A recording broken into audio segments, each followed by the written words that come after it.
Hey folks, welcome back. So it's Tuesday, September 7th, and this is what we are going to do today. So the first thing we're going to do is we are going to head over to the Pop Literacy Channel 2. And then everyone, I want you to go back to your post and just make sure that your settings, your share settings are adjusted so that people can actually see your post and comment on it. And if you do not see that, just check out this video right here that I created for homework and flagged. I'm going to actually highlight that too, just so that y'all see that. Okay, so make sure that you do that.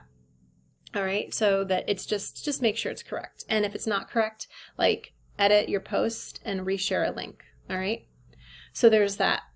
All right, so then we're gonna head on over into the Pop Literacy Channel 2, and I want you to read and meaningfully respond to at least 2 of your peers' free writes. All right, now when you're responding, I want you to draw from the UWM reading that you did for homework to really kind of help your peers think about how they can expand or revise their free writes, because this free write is really just to get words on paper. It doesn't mean that you're just going to make a few tweaks to this and that's going to be part of your assignment, right? Most people kind of find a kernel of something in there, right? That's what the free write's about, right? So you're going to read your peers' posts, and these are some suggestions, right? Focus on something that you think is interesting, right? And tell them why and what it reminds you of. Highlight something where you want more detail, and then suggest what kinds of details might make this super interesting. Also, you could, if your peers are talking about a specific like cultural artifact, like a Barbie doll or whatever, maybe explain something that's standing out to you, or what seems important to you, or what more details again that you might want there, right? So just kind of keep that in mind.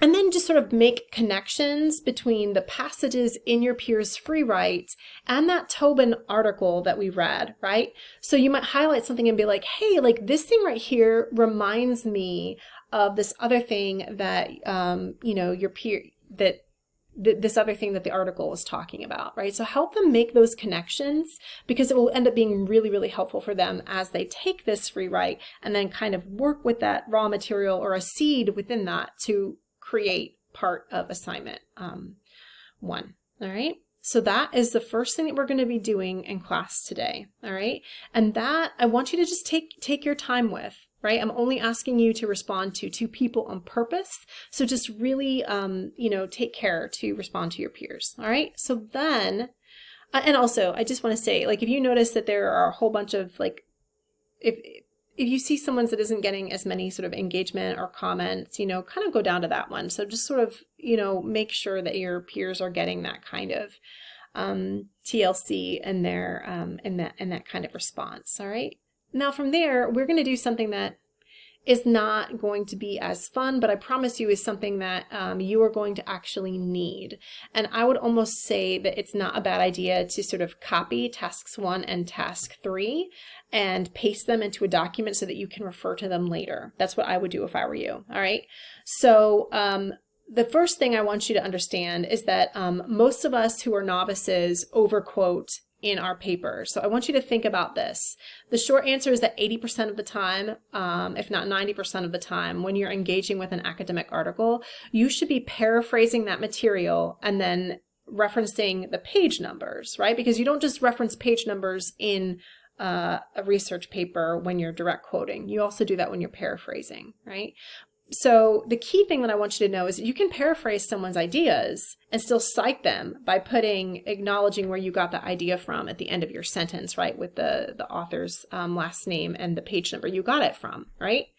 So I want you, the inverse of that is that only 10 to 20% of the time when you're doing research papers should you be including direct quotes, right? And that's where someone says something that is just so awesome that you're like, I have to quote this. It has to be a direct quote. And then obviously you do what you know how you know how to, quote things. You quote it, you put the author's last name and the page number, you know how to do this, right? So there's that. Just sort of keep that in mind, because a lot of us end up creating like Frankenstein texts, and we don't necessarily need to be doing that, right? So to help you understand the difference between those things, I want you to spend majority of class time reading and taking notes on quoting versus paraphrasing, right? And I have the, let me put this here, the majority, not the remainder. There we go, the majority of class time. So I want you really to pay attention to that quoting and paraphrasing, because the state of Ohio has like big feelings about that. They also have big feelings about, in Ohio, about you learning APA in particular.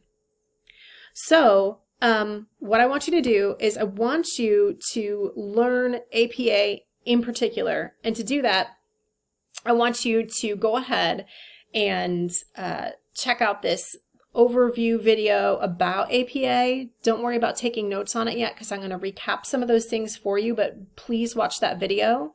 And then there's another video from the University of Louisville Library that talks about how to create an in-text citation using APA format, right? So I've included some recaps of that information down here for you, right? So for instance, when do you need to have a page number? Well, you need to include a page number when you are doing a direct quote from an author's texts. And the sources that you just read will talk about both narrative in-text citations, where the author is the subject of the sentence, right? Or a parenthetical in-text citation where you're using a direct quote from the author's piece, but you're not mentioning their name. That's a parenthetical, right? And so I give you an example of that, right? So you definitely need to include page numbers there. You also need to include page numbers when you're referencing a particular example or an idea from the author's text, even when you're paraphrasing. And so I show you an example of a narrative in-text paraphrased idea, and then the same thing with a parenthetical where you're paraphrasing someone's ideas, but you're not mentioning them as the subject of the sentence, right? So I show you how to do that. Now, the only time you do not need to include page numbers in your in-text citation is just when you're mentioning the gist of the work of the whole, right? So like if you were to say that, Tobin et al., examines, offers a bird's eye view of Disney films and, advocates, taking a closer look at the messages. That's the gist, right? You don't need to do an in-text citation there.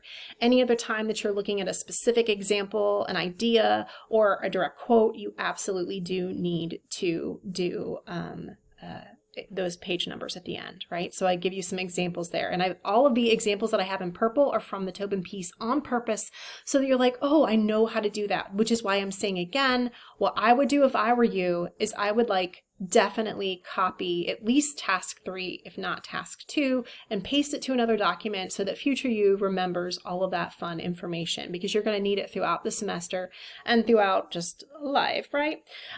So the other thing that we're going to be learning how to do is just to learn how to create a references page in APA format. So there is a video that talks about that. And again, I am going to recap some of that for you as well. So just kind of when you're watching it, be like, oh, okay, this is what they're talking about. And then know that from here, I kind of show you how to do things. So these are ones that I think will be the most common for you. How to cite an academic article, right? How to create a reference for citing a book, right? For citing a film, for citing a news article, and for citing a TV series. So I give you kind of in black here underneath each one, I give you kind of what APA says you should, what the skeletal structure of that is. And then what I do, right, is I actually fill that in for a very particular series or a film so that you can see that, right? So just kind of keep that in mind, that I'm doing that for your benefit, and that might not be a shabby idea to copy and paste task 4 into that same sort of reference document for you. So just keep that in mind. All right. For homework, if you have not finished kind of the APA learning how to do an in-text citation and the references page for a paper in APA, finish that for sure. But then I want you to return to the assignment 1 handout. All right. And I want you to complete step 2. All right. So we're going to scroll down to step 2 and just practice, just kind of reread step 2. It's right here. And just reread this, follow the instructions, and complete step 2. So that is what we are doing for homework, friends. All right. So I will catch you on the flip side.